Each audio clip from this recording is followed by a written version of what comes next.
ఎటువంటి ఆపరేషన్ లేకుండా లేటెస్ట్ టెక్నాలజీతో చిన్న ఇంజెక్షన్ తో నన్ను పూర్తి ఆరోగ్యవంతురాలను చేశారు. Elite spine and pain management centre కి వెళ్తే మీ నొప్పులకు స్వస్తి.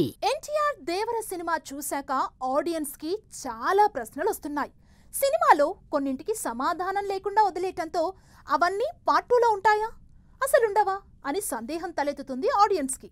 దీంతో ఆ ప్రశ్నలకు సమాధానం ఎవరన్నా చెప్పండని సోషల్ మీడియాలో ప్రశ్నిస్తున్నారు.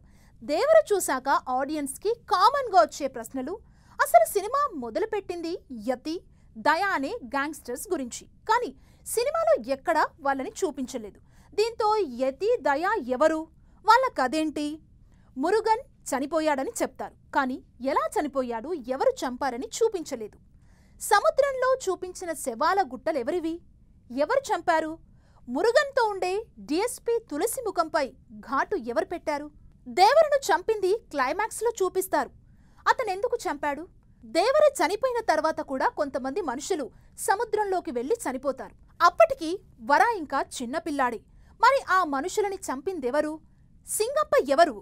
సింగప్పకు దేవర కుటుంబానికున్న రిలేషన్ ఏంటి? తంగం వర పెళ్లి అవుద్దా?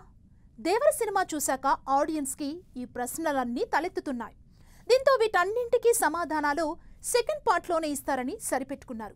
మరి సెకండ్ పార్ట్లో వీటన్నింటికీ సమాధానాలు ఇస్తారా? చూడాలి. ఇక దేవర పార్ట్ 1 చూశాక దేవర పార్ట్ 2 కథే ఇదే అని ఓ కథ వైరల్ అవుతోంది. పార్ట్ 1లో యతి, దయాలను పట్టుకోవడానికి వచ్చిన ఆఫీసర్ వరా దగ్గరికి వెళ్లి సాయం చేయమని కోరటంతో వరా యతిని పట్టుకుంటాడని భావిస్తున్నారు. దీంతో పాటు పైన ప్రశ్నలకు సమాధానాలు ఇస్తారని అనుకుంటున్నారు ఫ్యాన్స్, ఆడియన్స్.